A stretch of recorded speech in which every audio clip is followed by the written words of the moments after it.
আবারও একাদশে ফিরছেন রিশাদ হোসেন। ইসলামাবাদের বিপক্ষে প্রত্যাবর্তন করবেন টাইগার লেগ স্পিনার। আগের ম্যাচের একাদশ থেকে বাদ পড়বেন একজন। পরিকল্পনা বদল আসতে পারে লাহোর কালান্দার্সেরও। দলের মধ্যমণি হবেন রিশাদ হোসেন। সব মিলিয়ে টাইগার লেগ স্পিনারকে নিয়ে কেমন হবে লাহোরের পরের ম্যাচের একাদশ, সেটাই জানবো রিপোর্টে।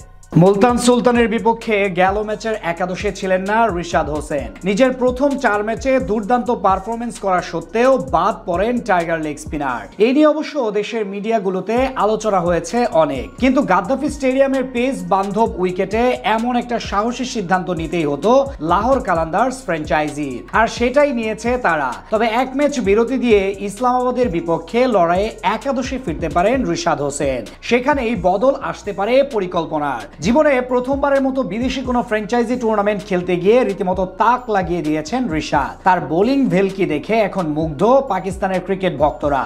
এবারকার পিএসএল এ এখন পর্যন্ত 4 ম্যাচ খেলে একটাতে উইকেট শূন্য থাকলেও বাকি 3টাতে ছিলেন দলের সেরা বোলার। এমনকি করাচি কিংসের বিপক্ষে জিতেছিলেন ম্যাচ সেরার পুরস্কার। সব মিলিয়ে 4 ম্যাচে তার ঝুলিতে উঠেছে 8 উইকেট। তবুও মুলতান সুলতানের বিপক্ষে গত ম্যাচে লাহোর কালান্দার্সের একাদশে জায়গা পাননি এই ক্রিকেটার। তবে ইসলামাবাদের সাথে ম্যাচে দারুণ সম্ভাবনা রয়েছে তার। এই ম্যাচে অবশ্য তাকে অন্তর্ভুক্ত করতে বড় রদবদল আসতে পারে কালান্দার্স একাদশে।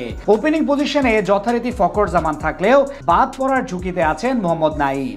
টুর্নামেন্টে এখন পর্যন্ত 5 ম্যাচ খেলে মাত্র 42 রান করেছেন এই তরুণ, গড় মাত্র 8.5। তাই তাকে বাদ দিয়ে বিকল্প সমাধান খুঁজতে পারে টিম ম্যানেজমেন্ট। সেক্ষেত্রে আরো একবার ওপেনিং এ প্রমোশন পেতে পারেন আসিফ আলী অথবা আব্দুল্লাহ শফিক। দলের মিডল অর্ডারে থাকবেন English wicket keeper batsman Sam billings এবং দুর্দান্ত ছন্দে থাকা ড্যারেল মিচেল। গত ম্যাচেও ব্যাট হাতে 38 বলে 64 রানের ইনিংস খেলে ম্যাচের সেরা পারফর্মার ছিলেন কিউই অলরাউন্ডার মিচেল। তাদের সাথে ব্যাটিং ইউনিটে আরো থাকবেন অলরাউন্ডার সিকান্দার রাজা।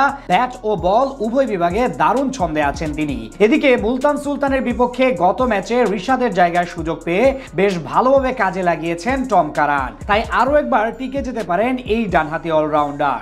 তার সাথে ফিরবেন রিশাদ হোসেন। সেক্ষেত্রে বোলিং বিভাগের পাশাপাশি বাড়বে ব্যাটিং গভীরতা। তার সঙ্গে স্পিন বিভাগে আরো থাকবেন অভিজ্ঞ অফ স্পিনার আসিফ আফ্রিদি। সেটা অবশ্য নির্ভর করবে উইকেটের বৈশিষ্ট্যের উপর।